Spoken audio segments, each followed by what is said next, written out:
Let's talk about how you purchase. Now, I know we're all pretty good at buying stuff, and you don't need any lessons on what to buy. And I'm certainly not going to tell you what to buy or tell you what you shouldn't buy. That's kind of a typical misnomer that a financial services person is the one who comes in and shortcuts your life and tells you all the things that you can't have. I am completely the opposite. But I will tell you, it's not what you buy, but how you buy it that often has a lot of money flowing out of your control and limiting your ability to create wealth. And here's how. People often purchase in 3 different ways. One is as a spender, one as a saver, and a third as a steward. Now, we typically get caught in this mantra or this dichotomy of I can either finance or I can pay cash. And those are the only 2 ways. And those are limiting, and let me show you why. The spender has no savings. They spend everything they make and they kind of live to spend. And no shame if this is you, but there are limitations to that. When it comes time to buy something that's bigger than your normal monthly spending, it's outside of your spending plan for that month, you have to finance because there's no cash available to fall back on. Now, what this causes is either a spiral up in credit cards or loans, but somehow that purchase has to be financed. Now, because they don't have cash, will end up spending the highest interest rates and being least likely to qualify for loans, and they're going to have the worst terms on those loans and financing of anyone. Now, the saver is the opposite. They say, I don't want to have to pay interest, so I'm going to save up my money and I'm going to then use cash and pay cash. So what happens is they avoid paying interest. They build up this savings, it's earning a rate of return for them, and when it comes time to pay for this big expense, whether it's college, weddings, a remodel for the kitchen, a new car, a rental property, business equipment, they end up paying cash for that item. Now, they shortcut their ability to earn interest. Here's the difference between the 2, and it's profoundly similar, just 2 different sides of the same coin.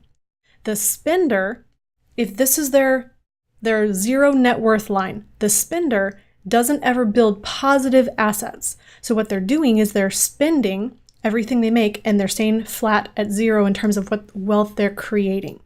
When it comes time to finance, they drop into a negative net worth position because they've taken on a loan, and then they stair-step that back up to 0 to pay off the loan. What happens then next time they need another purchase? They do the same thing. So they spiral down and then ratchet that back up to 0 as they pay off the loan. Take out the loan and go negative and pay that back off up to 0. So they're never coming above that 0 net worth line. The saver is really doing the same thing in reverse order. So instead of getting that immediate gratification of the purchase right up front like the spender does, the saver takes time and builds up savings above the 0 line. Then when it comes time to finance a purchase, they drop that down to 0 because they pay cash. So they had cash, now they don't. Then they save up again, and then they probably have another purchase, and then they end up dropping that tank down to 0. And so they keep building up, paying cash, build up, pay cash. They're never getting above that 0 net worth line either. There's a third way, and it's almost magical, but really not, and it utilizes some elements of both the spender and the saver. Now, the wealth creator is a steward of their resources. Now, what they do is they build up cash, and when it comes time to make the purchase, they don't spend their cash, they borrow someone else's. The reason they do that is so that they can keep their own cash compounding. That's how they get that compound interest curve out into the future. That's how they build true wealth. Because, as you'll learn in another video, your capital has a cost, and paying cash has costs beyond what are just visible to the naked eye when you first look at the first cost. The wealth creator builds up cash over time and maintains that uninterrupted compounding growth. Now, what happens is when it comes time to buy the item, they're able to finance at the best rates because they have cash they can use as collateral.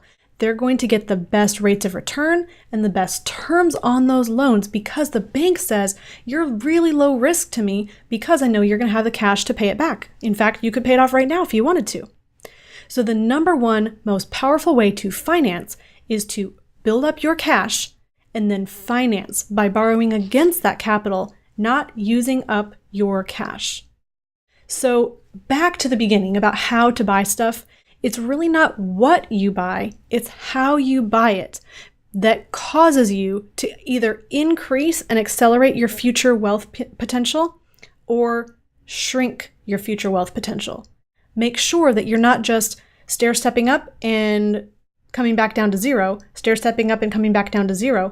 As a saver, make sure you're not going into debt and then paying it off, into debt, paying it off, into debt, paying it off. Both of those are just this rubber band effect that always brings you back to zero. Instead, build true wealth by being a wealth creator and keeping control of your capital while borrowing against it to finance purchases. Hey, thanks for watching. I really hope you liked this video. If you did, click the link in the description box below for more information. Like this video, share your comments, questions, and feedback in the comments section, and don't forget to hit subscribe to our YouTube channel.